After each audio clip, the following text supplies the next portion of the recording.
facts of the day, the first ball you face, thank you. Well, he's obviously one of the greatest and he's done so much in his time in cricket.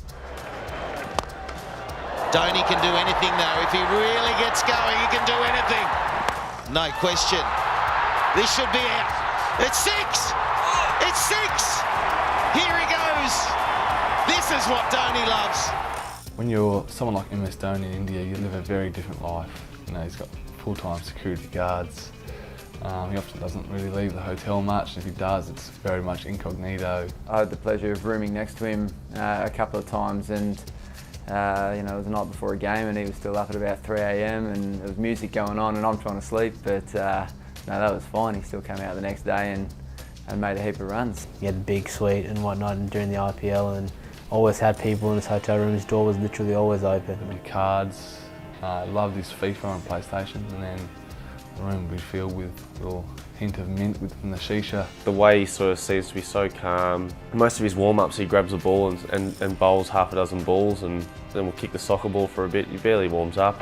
We were testing the pink ball here at the end of a match last year, and Dhoni said, well, I'll come out and have a bowl with it.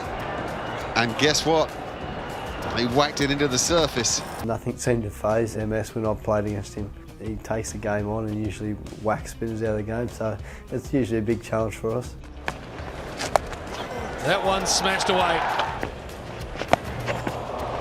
Oh, Dhoni.